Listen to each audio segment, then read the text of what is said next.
Hello student, welcome in my class. This is Julie Goyal. I am your bio faculty. That's my first video. So I am starting the topic that is related to the genetics. Okay, ये बेटा 12th class का 5th chapter है principle of inheritance and variation, जो कि genetics का part है। इस chapter में हम पढ़ेंगे कि what is genetics and heredity. तो genetic is the branch of the biology by which we have to study about the genes that transfer from one generation to the another generation. In short term, we can say that the study of gene. Okay. So what do you mean by the heredity? Heredity क्या होती है? Heredity is a transfer of the gene from one generation to the next generation. यानी कि आपने देखा होगा बच्चों, कईयों बार घर में आपके जब गेस्ट आते हैं तो वो आपको देख कर जब काफ़ी दिनों बाद आपको देखते हैं तो आपसे कहते हैं अरे ये तो बिल्कुल अपनी मम्मी की तरह दिखता है, ये तो पापा की तरह दिखता है, इसकी नाक अपनी मम्मी पे गई है, इसके लिप्स ना उसके फादर पर गए हैं। ऐसा बोलते होंगे, कुछ ना कुछ तो ऐसा बोलते ही होंगे। तो उसी बेस पर ये सब कैसे पता चला, तो इन सब की स्टडी हम जेनेटिक्स में करते हैं। ठीक है ना। पहले के बहुत पुराने समय में जब पुराने जो लोग हुआ करते थे, साइंटिस्ट हुआ करते थे, उनको भी एक्चुअली पता था कि कुछ ना कुछ ऐसा होता है जो पेरेंट्स से उनकी जनरेशन में आता है, लेकिन वो एक्चुअली होता क्या है इसके बारे में नहीं जानते थे। हाँ, लेकिन वो इतना ज़रूर जानते थे कि that is a result of the sexual reproduction. Sexual reproduction की वजह से जो वेरिएशंस देखने को मिलते हैं वो उनकी जनरेशन में देखने को मिलते हैं। जैसे कि हम बात करें कि जो साहिवाल गाय है, that's a Sahiwal cow, that is a Punjab, Indian Punjab breeding, है ना।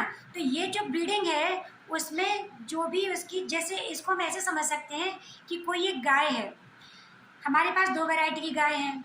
एक आपकी ऐसी गाय है कि जो मिल्क का ज़्यादा प्रोडक्शन करती है, और एक ऐसी गाय है जो मिल्क की जो क्वांटिटी है वो ज़्यादा प्रोडक्शन कर रही है। और हमारी डिज़ायरेबल्स क्या है कि हमें प्रोडक्शन भी अच्छा मिले और उसकी क्वालिटी भी अच्छी मिले, in the sense quantity and quality दोनों अच्छी मिले। इसके लिए एक आर्टिफिशियल हाइब्रिडाइजेशन किया जाता है, जिसमें दोनों गाय को जो अलग अलग कैरेक्टरिस्टिक्स की होती हैं उनके बीच में क्रॉस कराया जाता है, और उससे बनने वाली जो नई जनरेशन होती है उसमें हम डिज़ायर प्रोडक्ट को ऑब्टेन कर सकते हैं। तो बिल्कुल इसी तरह से ये देखा गया कि जब दो पेरेंट्स सेक्चुअल इन्वॉल्वमेंट में होते हैं तो उनसे जो रिजल्ट मिलते हैं वो दोनों के जो कैरेक्टर्स होते हैं वो नेक्स्ट जनरेशन में आते हैं। तो इसके लिए एक पादरी थे जो फिलोसोफर थे, जिनका नाम ग्रेगर जॉन मेंडल था, ग्रेगर जॉन मेंडल। इनको उपाधि दी गई थी father of the genetics. Okay, तो ये कैसे मिली थी बच्चों उपाधि? इसके पीछे लॉजिक ये था कि हमें पहले ये समझना पड़ेगा कि ये ग्रेगर जॉन मेंडल कौन थे। इनका जन्म ऑस्ट्रेलिया, जर्मनी के पास है, Australia, sorry not Australia, Austria के सिलिसियन ग्राम में का विलेज में हुआ था। और इनका जो बर्थ हुआ था वो 22 जुलाई को 1822 में हुआ था। ठीक है। ये काफ़ी पुअर फैमिली को बिलोंग करते थे, बड़ी मुश्किलों से इन्होंने स्टडी किया था, और ये उस समय के बहुत ही इंटेलिजेंट, सुपर इंटेलिजेंट स्टूडेंट हुआ करते थे, और इनको फिजिक्स और मैथ्स में बड़ा इंटरेस्ट था। और इसके अलावा ये ना नेचुरल साइंस इनको पढ़ना बहुत पसंद थी। 14 ईयर की एज तक इन्होंने काफ़ी स्टडी किया। उसके बाद ये कई सारी जगह पर इन्होंने स्टडी किया, ग्रेजुएशंस किया। उसके बाद आकर इन्होंने इस चीज़ पर स्टडी किया क्योंकि वो खुद भी पता करना चाह रहे थे कि ऐसा क्या होता है जो पेरेंट्स से उनकी नेक्स्ट जनरेशन में आता है। इसके लिए उन्होंने सिलेक्शन किया किस चीज़ का? मटर का, पी का। अच्छा, मटर भी कई तरह की होती है, एक होती है गार्डन पी और एक होता है स्वीट पी। गार्डन पी जो होती है वो ईजिली अवेलेबल होती है, और इन्होंने उसी के ऊपर स्टडी किया था ग्रेगर जॉन मेंडल ने। इन्होंने अप्रॉक्सीमेट 10,000 वैरायटीज़ को ग्रो किया, जिससे उन्हें बहुत ज़्यादा लार्ज अमाउंट में उनके रिजल्ट मिले, लेकिन उसमें काफ़ी प्रॉब्लम्स हुई इसको स्टडी करने में। इसलिए उन्होंने उसके बाद में दोबारा से स्टडी किया, और उन्होंने इस बार केवल जो पी थी उसकी केवल 7 वैरायटीज़ को ही इन्होंने ग्रो किया। ठीक है ना। वो जो 7 वैरायटीज़ भी थी वो किसकी थी? कंट्रास्टिंग कैरेक्टर की थी, यानी अपोजिट कैरेक्टर थी। जैसे सपोज दैट एक प्लांट है वो ना टॉल है, एक प्लांट है वो शॉर्ट है। इस तरह से 7 कैरेक्टर्स को उन्होंने स्टडी किया था, जिसके बाद उन्हें जो रिजल्ट मिले वो वाकई में अमेजिंग रिजल्ट थे।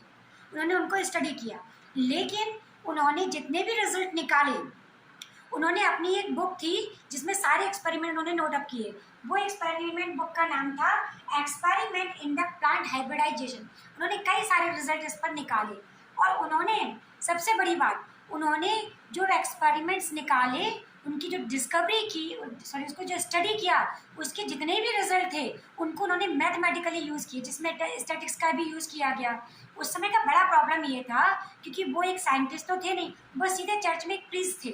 ठीक है, वो चर्च में एक प्रीस्ट थे, उनके पास छोटा सा गार्डन प्लॉट था जिस पर उन्होंने ये सारे एक्सपेरिमेंट किए, और उस समय उन्होंने इतने शानदार रिजल्ट निकाले, उसके बावजूद भी उनके सारे एक्सपेरिमेंट को कैंसिल कर दिया गया। ऐसा भी होता है कि बेटा, ऐसा भी सुनने में आया है कि ग्रेगर जॉन मेंडल ने जितने भी रिजल्ट निकले, उन्होंने कई तरह के साइंटिस्ट में एक सेमिनार को अरेंज किया, उनको वो दिखाए, जिसके बाद कई लोग तो ऐसे होते हैं ना कि जो चाहते हैं कि हम अपनी लाइन तो बड़ी करते नहीं है, दूसरे की लाइन छोटी करने में लग जाते हैं। उनको अमेजिंग ताज्जुब हुआ कि अरे, कोई एक सिंपल सा पर्सन इतने सारे रिजल्ट कैसे निकाल सकता है। इसलिए उन्होंने काफ़ी सारे उनको एक्सक्यूजेस दिए, जैसे कि एक नेगेली साइंटिस्ट थे, उन्होंने बोला उनसे कि उन्होंने जो रिजल्ट उन्होंने पाइसम सटाइवम पर निकाले हैं वो हॉकवीट पर निकाल के दिखाएं। हॉकवीट एक प्लांट की कैटेगरी थी, और जो कि जब उन्होंने ये चीज़ देखा तो उन्होंने उस चीज़ को अप्रिशिएट भी किया मेंडल ने, और उसके बाद उन्होंने रिसर्च भी किया, तो उसके बाद उनके जो रिजल्ट थे वो फेल हो गए। उसके पीछे एक लॉजिक था जिसको हम नेक्स्ट वीडियो में सजेस्ट करेंगे, आपको एक्सप्लेन करेंगे, ठीक है ना। तो एक्चुअली उसके बाद हुआ क्या कि जब इन्होंने अपने रिजल्ट निकाले, इस बुक में दिए, तो उस समय इनके सारे के सारे एक्सपेरिमेंट थे वो फेल हो गए। उस समय ऐसा भी बोला जाता था, जो डार्विन है, डार्विन भी उस समय नेचुरल सिलेक्शन पर स्टडी कर रहे थे, और उस समय उन्होंने ये भी बताया था कि जो ह्यूमंस होते हैं उनके एंसेस्टर ऐप होते हैं, मानी मंकीज होते हैं। अब आप समझो ना कि उस समय जब कोई ऐसा बोले कि हमारे एंसेस्टर मंकीज थे, तो कैसी फीलिंग आई होगी। आज तो पता है कि चलो भाई हमारे एंसेस्टर मंकीज थे, तो इस वजह से वो ज़्यादा हाईलाइटेड थे उस समय पर। और वो बहुत बड़े साइंटिस्ट भी थे, लेकिन जो मेंडल थे वो कोई साइंटिस्ट तो थे नहीं, उस समय वो अपने एक्सपेरिमेंट में लगे हुए थे मेंडल, इसलिए इनके ऊपर किसी ने ध्यान ही नहीं दिया। उन्होंने जो अपनी बुक पब्लिश की तो उनकी वो बुक फेल हो गई। उसके भी 3 लॉजिक थे। वे कैसे कि पहला तो ये था कि उस समय साइंटिस्ट को बुक पढ़ने की आदत नहीं थी, तो उन्होंने उनको स्टडी नहीं किया। जैसे तैसे कुछ साइंटिस्ट ने उनको स्टडी भी किया, तो उन्होंने क्या देखा कि अरे इसमें तो मैथमेटिक्स हो रही है, बायोलॉजी में कभी मैथमेटिक्स यूज़ होती है, इसलिए उनको फेल कर दिया गया। और उस समय सबसे बड़ा प्रॉब्लम था कम्युनिकेशन, जैसा कि आज हमारे पास है, जैसे कि मोबाइल फ़ोन है, कितने सारे हमारे पास मीडिया हैं जिसकी वजह से हम अपनी बात को ईजिली रिप्रेजेंट कर सकते हैं। उस समय उनके पास ये सारी चीज़ें नहीं थी, जिसके चलते उनके सारे एक्सपेरिमेंट को कैंसिल कर दिया गया। और उनके बाद कुछ समय बाद जब उनकी एज जो डेथ थी वो 6 जनवरी 1884 को उनकी दुर्भाग्यवश उनकी डेथ हो गई, और वो अपने रिजल्ट की प्रशंसा सुन ही नहीं पाए।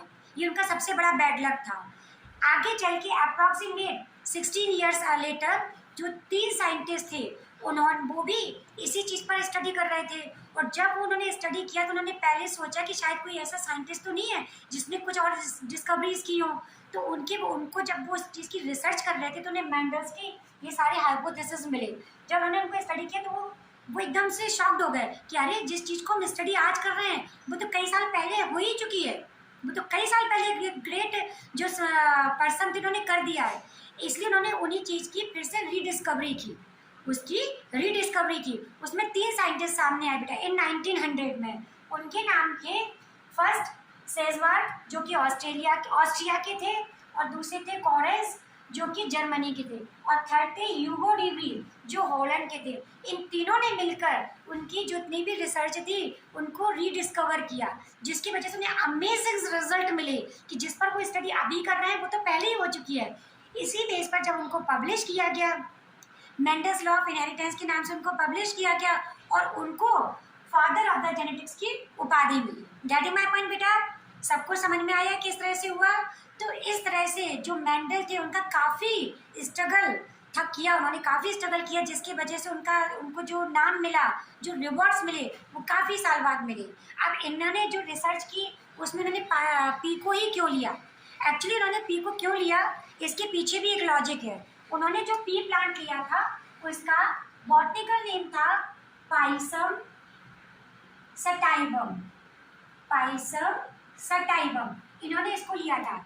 इसकी सबसे बड़ी स्पेशलिटी ये थी कि ये जो प्लांट्स थे वो हर्माफ्रोडाइट थे। हर्माफ्रोडाइट मीन्स बाइसेक्सुअल प्लांट, यानी they have a both male as well as the female reproductive system. Okay, उनमें दोनों थे और उन्होंने उनको ये इजीली अवेलेबल भी थे मार्केट में, और उनकी जो ये सीजनेबल प्लांट थे, यानी हर एक साल में हमें बेस्ट रिजल्ट मिल सकते थे।